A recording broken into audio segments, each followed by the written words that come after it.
Hoje o preletor da noite vai ser o nosso diácono Júnior. Nós teremos o privilégio de ouvir a palavra de Deus através da vida dele.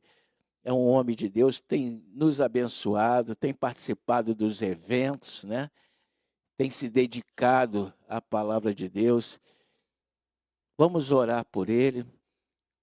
Eu tenho certeza que ele buscou de Deus uma palavra e Deus tem algo especial para falar conosco esta noite. Senhor nosso Deus amado, te apresentamos agora diante do teu altar, o teu servo Júnior, Senhor. Ó Deus, tu o conheces desde o ventre, Senhor, da sua mãe.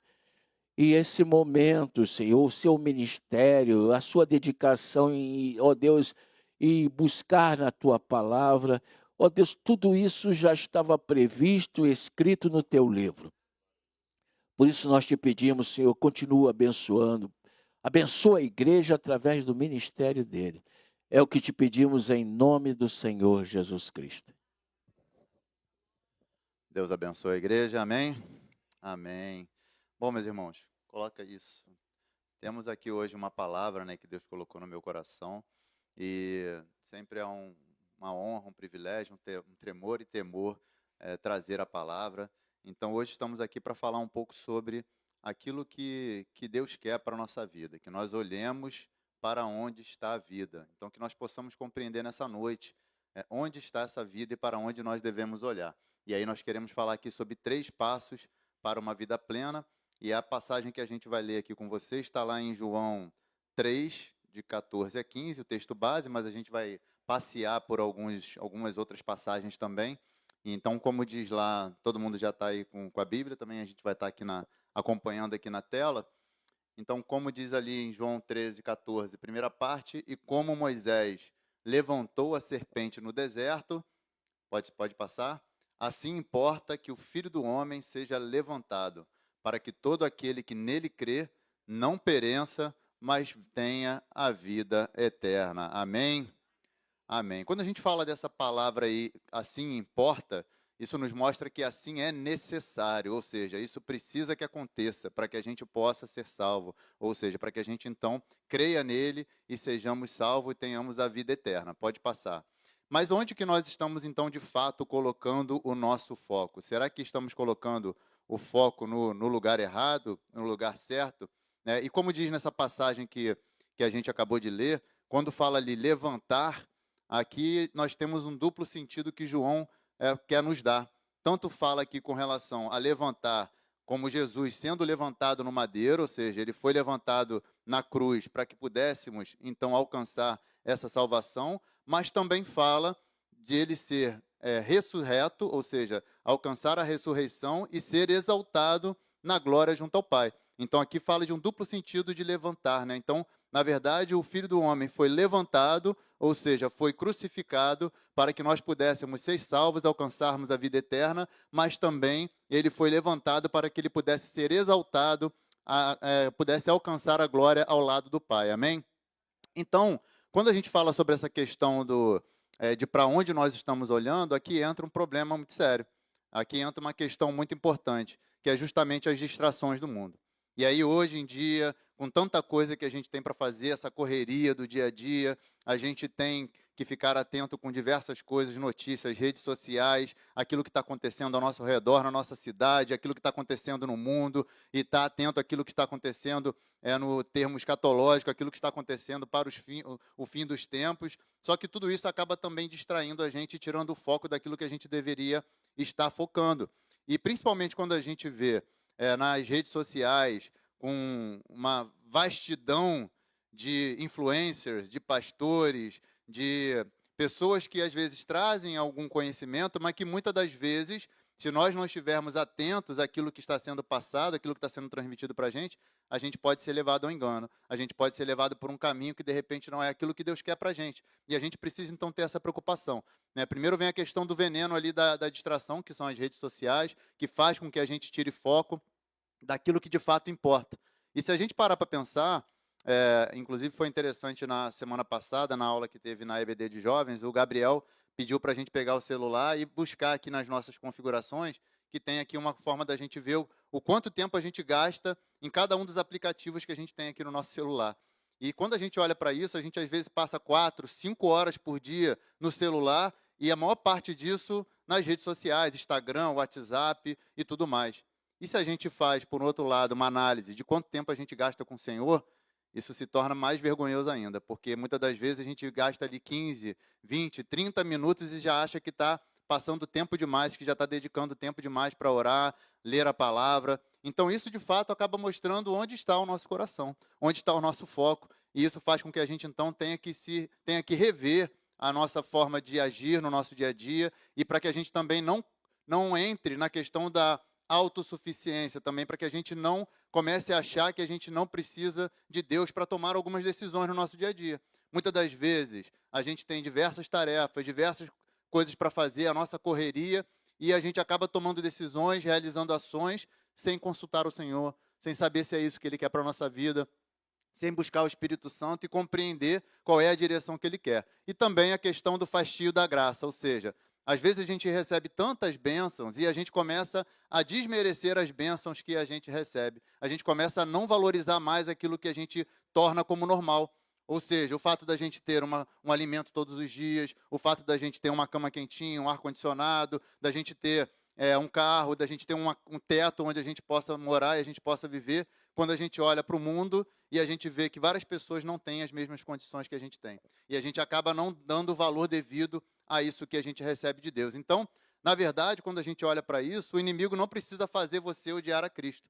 Ele só precisa fazer você se distrair dele, você tirar o foco dele de quem a gente deveria estar. Pode passar. Antes da gente falar sobre essa questão aí da rebelião e falar da serpente levantada no deserto, quando a gente fala da passagem que a gente leu aqui, João 3, 14 e 15, se a gente olha no contexto imediato ali que tem relação com essa passagem, está falando sobre a visita de Nicodemos a Jesus. E quando a gente olha nessa passagem que mostra essa visita de Nicodemos, isso aconteceu à noite. E é interessante quando a gente olha para isso, porque essa questão dele fazer essa visita para Jesus à noite, primeiro, mostra que ele estava querendo fazer isso de forma escondida, ou seja, para que os outros não soubessem que ele estava visitando Jesus.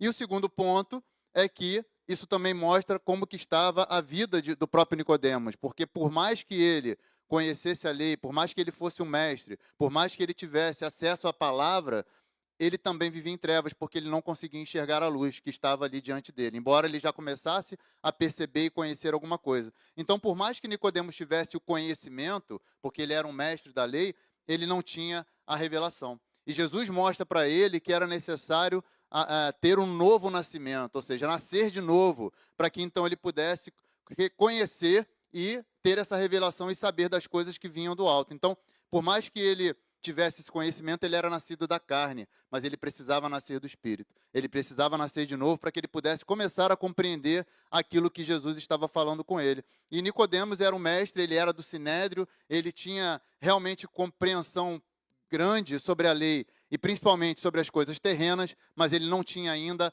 a capacidade de enxergar e ter a revelação sobre as coisas celestiais. Então, nesse contexto é que Jesus traz, então, essa passagem que a gente acabou de ler para vocês, de João 14, 15, ali no final dessa passagem aí, desse contexto, legal? Então, falando aí sobre a questão da rebelião do deserto. Então, o que eu quero fazer aqui com vocês, uma comparação, uma análise, é justamente fazendo a comparação entre essa serpente que foi levantada no deserto, como Jesus mencionou, e o levantamento do Filho do Homem, para que ele então pudesse ser exaltado junto ao Pai na glória nos céus. Então, em Números 21, quando a gente olha ali, teve uma rebelião no deserto. O povo de Israel vivenciou milagres, o mar se abriu, ele teve a muralha de Jericó que também foi derrubada, enfim, mas ali o povo de Deus começou a murmurar, voltou a murmurar de Deus e de Moisés. E por que eles murmuraram? Eles murmuraram justamente por causa do maná. Ou seja, aquela provisão, aquilo que estava sendo fornecido por Deus para salvá-los, para poder trazer o alimento diário para eles, para trazer a necessidade básica que eles tinham naquele dia, ou todos os dias, eles estavam reclamando. E aí, como está naquela passagem ali em Números 21, 5, diz: por que nos fizeste subir do Egito, para que morrêssemos nesse deserto? Por aqui nem pão, nem água há, e a nossa alma tem fastio desse pão tão vil. Olha isso, olha o que eles estão falando daquela provisão que Deus trouxe para que eles não morressem de fome no deserto. E a palavra que está ali em hebraico que fala, que se remete a vil, é kelokel, ou kelokel, enfim, mas que remete a algo muito mais crítico ainda, muito mais profundo, porque eles estavam chamando aquele alimento de algo inútil, miserável. E será que no nosso dia a dia, na nossa vida, será que a gente não está tratando aquilo que Deus tem nos fornecido, aquilo que Deus tem nos provido da mesma maneira? Ou não tão grave assim, mas de repente não dando o valor merecido para aquilo que Deus nos fornece, daquilo que Deus nos concede todos os dias? Será? Então é importante da gente refletir sobre isso. Pode passar. E aí então a gente tem esse julgamento divino, ou seja, a partir do momento que eles reclamam, que eles murmuram contra a provisão de Deus, o que ocorre ali é que Deus então providencia um castigo, um julgamento para aqueles então que tinham murmurado. Só que aí a grande questão é, o castigo que veio, esse julgamento divino que veio sobre o povo, não veio somente para aqueles que murmuraram, veio sobre todo o povo. Ou seja, todo o povo pagou pelo pecado de alguns que murmuraram. Então é interessante a gente ver ali em Números 21, 6, que fala: então o Senhor mandou entre o povo serpentes ardentes, que picaram o povo, e morreu muita gente em Israel. Ou seja, a devastação foi grande. Aquele pecado da murmuração trouxe uma consequência muito grave, porque muitos morreram, muitos sofreram por conta desse pecado e dessa murmuração. Então Deus se ira com o povo e manda essas serpentes, que na palavra diz, chama, né, como a gente leu ali, de serpentes ardentes, serpentes venenosas. E esse termo que é utilizado ali em hebraico é saraf, que associa a dor da mordida da serpente, ou seja, ele chama a serpente pelo nome da dor que eles sentiram ao serem mordidos por ela. Ou seja, estava falando ali que a mordida delas causava uma inflamação ardente, algo que de fato trazia a morte, como trouxe para muitos, e que então de fato mostrou esse julgamento divino diante da murmuração que o povo fez ali com relação ao maná. Então as serpentes justamente personificavam, demonstravam essa justiça divina, essa disciplina divina que era necessário para que eles então pudessem compreender o grande pecado que eles estavam cometendo contra Deus. Então o erro de alguns causou a morte de muitos. De fato ali então acabou sendo algo muito grave. E aí quando a gente olha para isso, pode passar, a gente percebe então que há um arrependimento, porque eles começam a perceber que muitos morrem em consequência desse pecado, em consequência desse erro, dessa murmuração, e aí então eles reconhecem esse erro. Eles reconhecem que eles erraram, que eles realmente fizeram algo muito grave, que eles pecaram contra o Senhor quando eles murmuraram daquela provisão que Deus estava fornecendo. E aí então há um arrependimento genuíno da parte do povo. E aí o que o povo faz? O povo pede a Moisés. O povo vai e clama pela intercessão de Moisés junto ao Senhor, para que eles então pudessem ser salvos dessa morte que estava sendo causada pelo pecado. Ou seja, o pecado causou a morte, eles sofreram a consequência daquela murmuração, daquele pecado, e agora eles se arrependem e pedem a intercessão de Moisés para que eles pudessem ser salvos. Então lá em Números 21, 7 diz: por isso o povo veio a Moisés e disse: havemos pecado, porquanto temos falado contra o Senhor e contra ti. Ora ao Senhor que tire de nós essas serpentes. E então Moisés orou pelo povo. Então houve arrependimento da parte do povo e houve intercessão da parte de Moisés para que então o povo pudesse ser salvo, para que então aquelas serpentes elas pudessem sair dali e eles não fossem mais mortos como estava acontecendo. Então a gente aqui começa a perceber uma relação muito clara em relação àquilo que acontece com a humanidade. Ou seja, pecado, morte, arrependimento, intercessão, perdão, salvação. E a gente consegue fazer uma correlação muito, muito grande com aquilo que acontece com aqueles que buscam a salvação. Perfeito? Pode passar.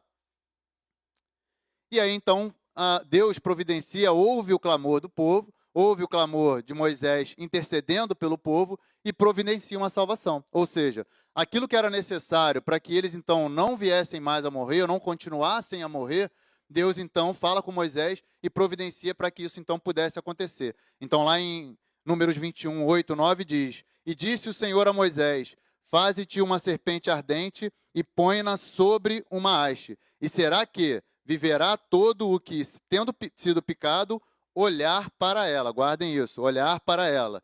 E Moisés fez uma serpente de metal e pô-la sobre uma haste. E sucedia que, picando alguma serpente a alguém, quando este olhava para a serpente de metal, vivia. Ou seja, a solução foi dada por Deus. Então, necessitava que fosse levantada essa serpente, como Jesus disse naquela passagem ali em João 3, 14 15, que fala: assim como a serpente foi levantada no deserto, o Filho do Homem será levantado. Ou seja, a serpente que ele se refere é justamente essa, que foi levantada para poder trazer a salvação. Que salvação, Júnior? Aquela salvação que era necessária devido à morte, devido ao pecado e à morte que ocorreu no meio do povo. E da mesma maneira, então, isso ocorre com a gente. Então, a serpente de metal representava o veneno sendo julgado, o pecado sendo cancelado, ou seja, a morte sendo vencida. Amém?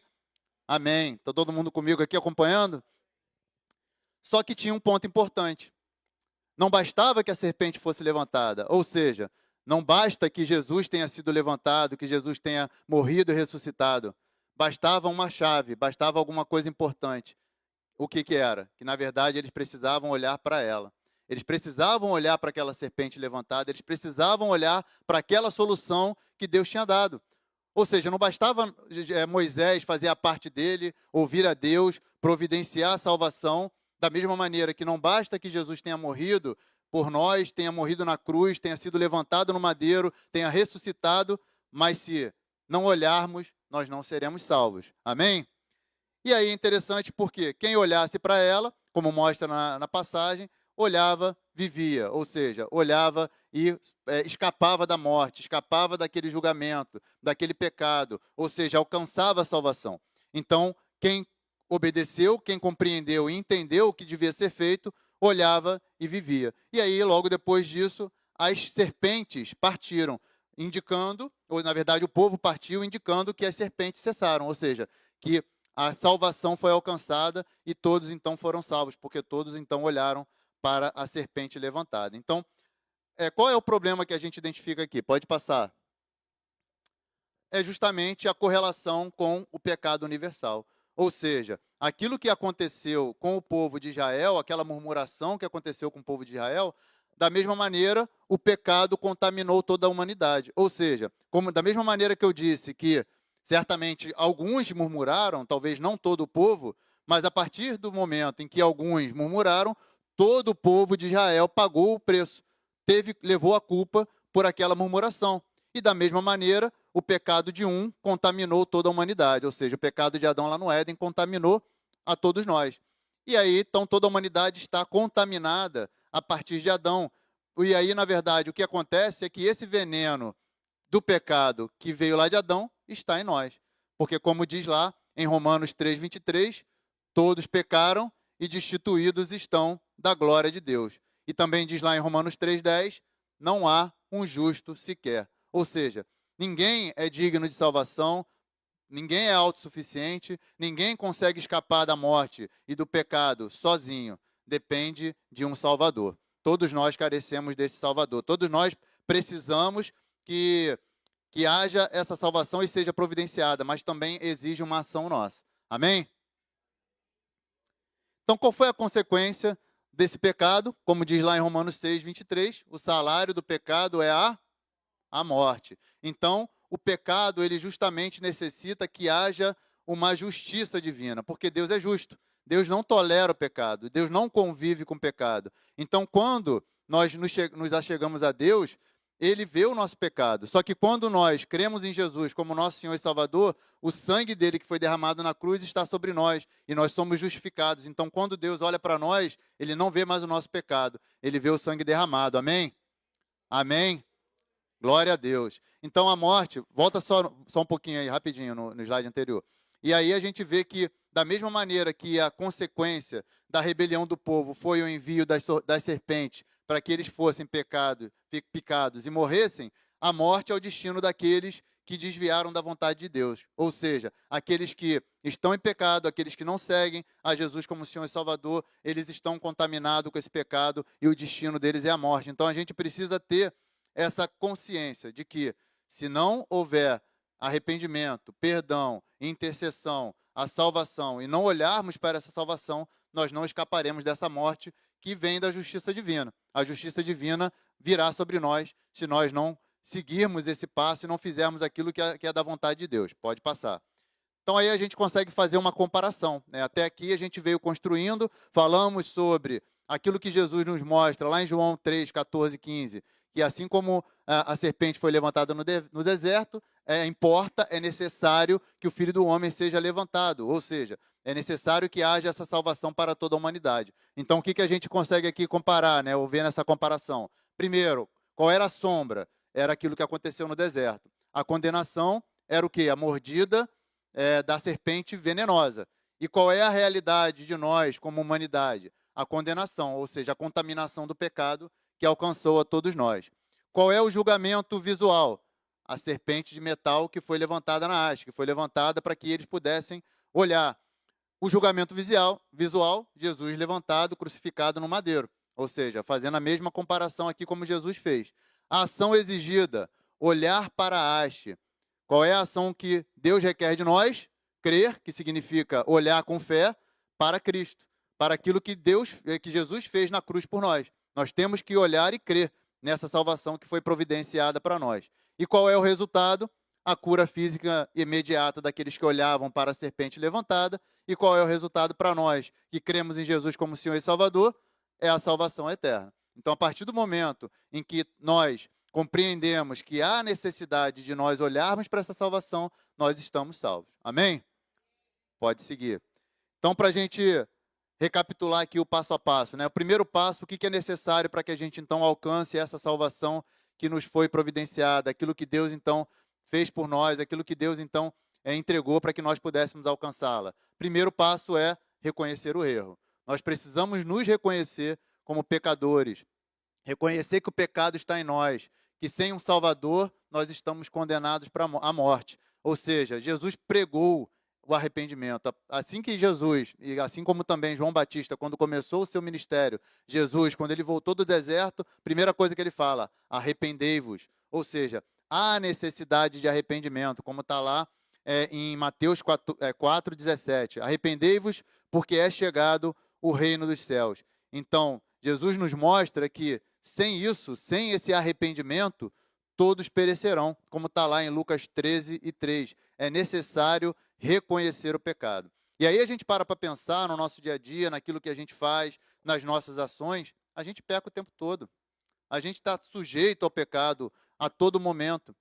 Seja porque talvez a gente não reconhece uma provisão de Deus e a gente desmerece aquilo que Deus fez na nossa vida, seja porque a gente acaba tirando o foco de Jesus e começa a olhar para outras coisas terrenas, e Jesus nos fala, onde está o seu tesouro, ali está o seu coração. Então a gente precisa compreender que o nosso foco não tem que estar aqui, nosso foco tem que estar em Jesus, tem que estar na vida eterna, amém? Então que a gente tenha essa preocupação sempre, de que a todo momento nós podemos pecar, e nós precisamos reconhecer isso. E a partir do momento que a gente reconhece esse pecado, essa necessidade de arrependimento, a gente precisa também reconhecer a necessidade de um intercessor. E da mesma maneira, então, que o povo clamou por Moisés, para que Moisés pudesse interceder junto a Deus, para que enviasse a salvação, Jesus intercede por nós. Moisés tipificava Jesus. Moisés, então, era um tipo de intercessor, assim como Jesus é o nosso intercessor perfeito. Por quê? Porque ele está à direita do Pai. Ele está intercedendo por nós a todo momento. Como diz lá em 1 Timóteo 2,5, porque há um só Deus e um só mediador entre Deus e os homens, Jesus Cristo, homem. E como diz lá também em Romanos 8, 3, 4, diz que ele está à direita de Deus e que também intercede por nós. Ou seja, nós temos um advogado, nós temos um intercessor. E se nós estivermos precisando de qualquer coisa, nós temos a quem recorrer, nós temos a quem clamar, nós temos quem intercede por nós. Amém? Então, qualquer coisa que você precisar nessa noite, Qualquer coisa que a gente acabou de orar, a gente orou aqui várias vezes, pedindo por cura, pedindo por uma causa, uma necessidade, e a gente precisa saber que pedindo a Jesus, pedindo por Jesus e a Jesus para que ele interceda por nós, ele vai então interceder junto ao Pai e irá atender a nossa necessidade de acordo com a sua vontade, porque a sua vontade ela é boa, perfeita e agradável. Então que a gente possa reconhecer essa necessidade também de pedir essa intercessão, clamar por esse intercessor, clamar por aquele que pode então interceder e agir por nós. Amém? Pode passar. E aí então vem a solução. Então, da mesma maneira que a serpente foi levantada lá no deserto, Jesus foi levantado no madeiro. Então, Jesus traz a cura definitiva para esse pecado que está contaminando toda a humanidade, para a morte eterna, que é a separação de nós e Deus, né? Ou seja, o pecado faz separação entre nós e Deus. E então Jesus vem para justamente ser essa salvação, trazer essa cura definitiva para a nossa alma, essa cura definitiva para o pecado, para que a gente então possa alcançar essa salvação. Então, da mesma maneira que a serpente, quando foi levantada, curava a todos aqueles que olhavam para ela, curou o veneno das serpentes, Jesus curou a nossa alma, trouxe então salvação para a nossa vida. Então, Deus deu uma ordem para Moisés para que levantasse a serpente na haste e disse o que deveria ser feito, olhar para ela. E aqui está uma instrução muito clara que Deus nos dá, olhar. Então Deus fala na sua palavra que nós devemos olhar. Olhar para quem? Para o autor e consumador da nossa fé. Então aqui está na palavra mostrando o que nós devemos fazer. Mas será que nós estamos fazendo aquilo que devemos fazer? Será que nós estamos seguindo aquilo que Deus nos diz para fazermos, para que nós possamos alcançar essa salvação? Fica a reflexão. E aí, Jesus na cruz vem justamente para trazer essa solução do pecado e da morte eterna. E como diz lá também em Isaías 53, 5, o castigo que nos traz a paz estava sobre ele, e pelas suas pisaduras fomos sarados. Ou seja, todo aquele sofrimento que Jesus passou na cruz, tudo aquilo que ele vivenciou naquele momento, a sua dor, aquela angústia que ele vivenciou no Getsemane, onde ele chorou e suou sangue, e tudo aquilo que ele enfrentou na cruz, os açoites, a coroa de espinho, os cravos nas mãos, tudo aquilo foi para que nós, então, pudéssemos alcançar essa cura e essa salvação. Amém? Então, essa solução está disponível para todos. Basta que nós olhemos para ele, que nós façamos aquilo que Deus quer que nós façamos. Pode passar. Então, como a gente acabou de mencionar, primeiro passo é o arrependimento e a intercessão. Segundo passo, a solução que foi providenciada por Deus. E o terceiro passo é fazer aquilo que Deus quer que a gente faça, que é olhar para Jesus. Então, Moisés seguiu o plano, mas não garantia a vida daquelas pessoas que se recusassem a olhar. E da mesma maneira que existem muitos hoje, que por mais que a gente fale, por mais que a gente leve a palavra, hoje mesmo nós tivemos o evangelismo ali no BRT, mais de 1.200 panfletos que foram distribuídos ali, a palavra foi semeada. Mas e se essas pessoas não quiserem olhar? E se as pessoas se recusarem a olhar? Elas não vão alcançar essa salvação. Então, da mesma maneira, muitos se recusam a olhar e se recusaram a olhar, talvez ali em Moisés. Aqui sou eu elucubrando, né? A palavra não diz que pessoas se recusaram a olhar para a serpente. Mas provavelmente alguns devem ter se recusado a olhar e não foram salvos, da mesma maneira que acontece hoje. Então, se a gente não olhar, se a gente se recusar a olhar, a gente pode perder essa salvação. Então, a salvação depende dessa ação individual, depende dessa capacidade ou desse intuito de responder a essa graça de Deus que nos foi fornecida. Então, como diz lá em João 13,16, vamos ler juntos aí? Porque Deus amou o mundo de tal maneira para que todo aquele que nele crê não pereça, mas tenha a vida eterna. Então, quando a gente falou agora há pouco, no início da nossa mensagem, João 3, 14 e 15, esse texto vem logo depois. Então, ele é uma complementação daquilo que nos foi falado, que é o quê? A salvação vem para aqueles que creem, para aqueles que olham para a cruz, para aqueles que entendem que há necessidade de você olhar para o autor e consumador da nossa fé, como está ali em Hebreus 12 e 2. E Jesus, então, nos mostra que a gente precisa dele para que a gente possa ter vida. Como diz lá em João 14,6, eu sou o caminho, a verdade e a vida. Quando olhamos para ele, nós recebemos vida, nós vivemos, nós deixamos a morte para trás, porque a morte eterna da qual nós estávamos condenados, aquilo que estava designado para toda a humanidade, isso então deixa de estar sobre nós, porque Jesus então providencia essa salvação. Para quem nós estamos olhando? Será que nós estamos olhando para aquilo que nós precisamos olhar? É preciso que a gente olhe para a cruz, é preciso que a gente creia, é preciso que a gente, então, a partir do momento que creamos nele, tenhamos essa vida e essa vida em abundância que ele pode nos fornecer. Como diz lá em João 3, do João 3,16 já falei. Então, a gente precisa compreender isso, essa necessidade da gente olhar para a cruz, olhar para a salvação que foi providenciada, para que a gente possa ter vida em abundância. E aí a gente pode fazer uma comparação aqui com uma planta ressecada. Alguém tem planta em casa aqui? Boa parte aqui tem, né? Já deixou de colocar a aguinha na planta? Já deixou de cuidar da planta? O que aconteceu com ela? Morreu, ficou ressecada. Algumas, quando você percebe que ela está ressecada, você pode colocar uma água, um nutriente, e você pode salvá-la. Da mesma maneira, isso acontece. Então, por mais que você note, pegue a água, jogue a água na planta, coloque nutrientes, faça tudo o que você possa fazer para tentar salvar aquela planta que está ressecada, vai depender de uma ação da planta.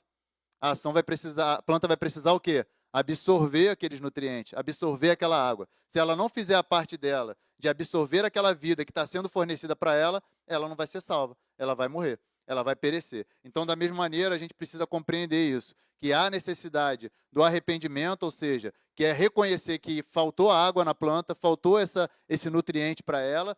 A solução é justamente fornecer a água, fornecer os nutrientes. A salvação só vai ocorrer se a planta olhar, se a planta se apropriar, receber aqueles nutrientes e ela, então, poder sugar aquela água e os nutrientes que foram dados para que ela possa viver. E da mesma maneira, a gente precisa compreender que há uma necessidade de ação nossa. Amém?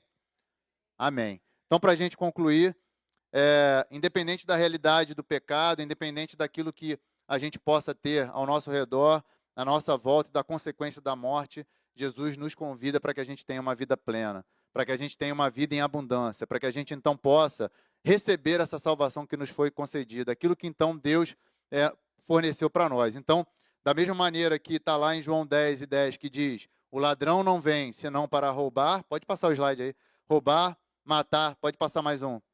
O ladrão vem para roubar, matar e destruir, e eu vim para que tenham vida e tenham abundância. Então, que a gente possa reconhecer a necessidade de se arrepender verdadeiramente e a gente precisa fazer uma reflexão, porque muitas vezes a gente tem aquele pecado escondido, aquele pecado que a gente se esqueceu, e a gente precisa pedir ao Espírito Santo para que ele nos faça lembrar, para que ele faça que a gente reconheça aquele pecado que a gente ainda não reconheceu e a gente não se arrependeu. Então é importante que a gente reconheça o pecado. Pode passar mais um aí também? Acho que tem o último slide. E a gente precisa então reconhecer o pecado e pedir perdão, se arrepender para que a gente possa então alcançar essa salvação. Saber que temos uma solução, reconhecer que essa solução nos foi dada, saber que Jesus então foi levantado no madeiro por você, por você, por você e por mim, para que então a gente possa olhar para ele e alcançar essa salvação, e a partir do momento que a gente olhar, crer naquilo que ele fez e crer nele com todo o nosso coração, nós alcançamos a salvação. Porque como diz lá em Marcos 16:16, quem crer e for batizado será salvo. Então que nessa noite a gente possa reconhecer os nossos pecados, que a gente possa se arrepender, que a gente possa olhar para a cruz e buscar essa salvação. Quem quer essa salvação aqui hoje? Amém?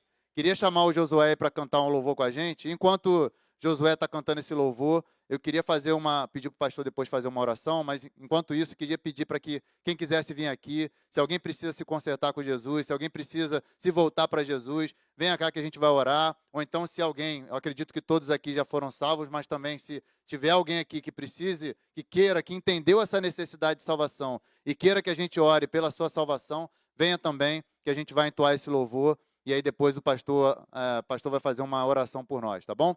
Vamos lá, Josué. Amém? Glória a Deus. Quem quiser já pode ir vindo aqui que a gente vai orar aqui ao final. Amém? Você precisa se consertar com Jesus? Você está arrependido pelos seus pecados, quer que Jesus te perdoe, quer pedir perdão por algo que de repente está oculto no seu coração, alguma coisa que você ainda precisa se arrepender, vem que nós vamos orar, amém?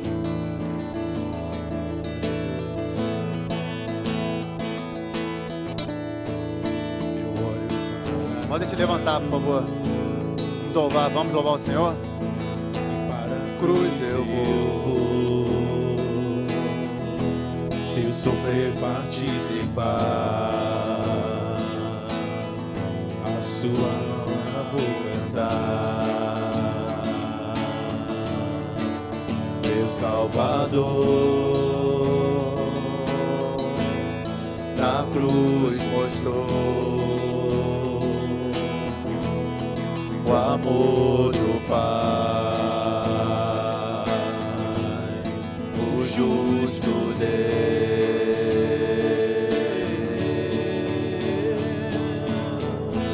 pela cruz me chamou, gentilmente me atraiu e eu, vem, irmão, vamos orar. Sem palavras me aproximo, quebrantado por seu amor.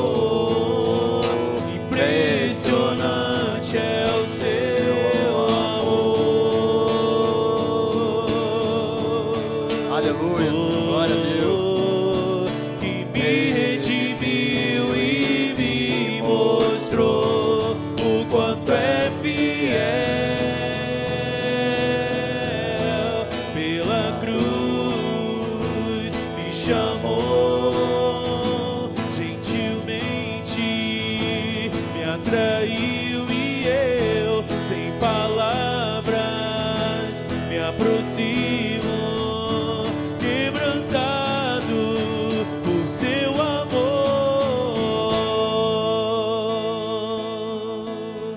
Aleluias. Aleluia, louvado seja Deus. O amor de Deus nos constrange. A Bíblia diz que Ele é insondável. Quando nós contemplamos tudo aquilo que Ele fez por nós, não somente para ter uma vida aqui nesta terra, mas também para ter uma vida eterna, para sempre na sua presença. É por isso que o salmista escreve: que darei eu ao Senhor por todos os benefícios? Quando fala benefício, não é somente te sustentar, te dar vida, te dar alimento, te dar casa. Não, todos os benefícios. O benefício começou ali na cruz do Calvário, que Ele tem me feito. E Ele escreve assim: primeiro, tomarei o cálice da salvação. Então a primeira coisa que nós queremos fazer é o ato pessoal, individual de cada um de nós. Tomar o cálice da salvação. Não desprezar aquilo que Deus fez por nós. E a segunda coisa, ele escreve assim: pagarei os meus votos na presença de toda a congregação. O que é pagar os votos? Quando você abriu seu coração para o Senhor Jesus Cristo, você falou algumas coisas para Deus. Certamente você até falou: Senhor, eu quero andar contigo. Senhor, tu serás o meu Deus. Senhor, eu te buscarei. Senhor, eu lerei a tua palavra. Senhor Deus, eu estarei, Senhor Deus, contemplando a tua face. Aí passa o tempo, você esquece daquilo que você falou para Deus. Aí Deus tem que te lembrar e te trazer novamente: olha, você falou aquilo para mim que você ia fazer. Então nunca esqueça daquilo que você falou para Deus naquele dia maravilhoso que Deus entrou na sua vida. Estenda a sua mão, vamos orar. Estamos quase terminando esse culto. Senhor nosso Deus amado, nós estamos aqui na tua presença. E como foi dito aqui, Senhor Deus, pregado, o que seria de nós, Senhor Deus? Tu trouxeste para nós uma salvação que nós não poderíamos alcançar por nós mesmos. Nós estávamos mortos, Senhor Deus, pelos nossos pecados, destituídos, Senhor Deus, da eternidade. A ira de Deus estava sobre nós, mas tua maravilhosa graça nos alcançou, Senhor. Foi lá na cruz que tu nos perdoaste, Senhor. O teu sangue foi derramado e este sangue nos deu vida, nos perdoou, comprou a nossa dívida, pagou a nossa ofensa e nós fomos justificados, Senhor. Tu nos deste uma nova vida e agora a vida que nós vivemos para Ti, Senhor. Não nos deixe distrair com as coisas desse mundo. Senhor Deus, que a prioridade sempre seja sua, Senhor. O mundo, Senhor Deus, tem muitas distrações, tem muitos caminhos para nos afastar de Ti. Mantenha-nos no caminho verdadeiro, no caminho correto, no caminho aplanado, o caminho de bênção, Senhor, o caminho que nos conduz à vida eterna. Que Teu Espírito Santo possa nos incomodar todos os dias, Senhor, para que nós possamos sempre nos ajustar, todas as vezes que nós estivermos saindo do prumo, Senhor, que a voz do Teu Espírito Santo possa se alcançar o nosso coração, a nossa alma, os nossos ouvidos. Senhor Deus, mantenha-nos na Tua presença. Abençoa-nos nessa noite, Senhor, que nós possamos sair daqui para casa revigorados, animados, ó Deus, incandescentes, Senhor, pegando fogo no coração, porque vale a pena viver contigo, Senhor. Abençoa-nos, Senhor, dá-nos um grande final de semana, Senhor. Que nós possamos ser bênção para os nossos vizinhos, para aqueles que nós encontramos no dia a dia na rua, Senhor, ó Deus, coloca uma palavra nos nossos lábios que vá, Senhor Deus, encontrar um coração sedento por Ti, Senhor. Usa-nos, Senhor Deus, para a Tua glória, em nome do Senhor Jesus Cristo.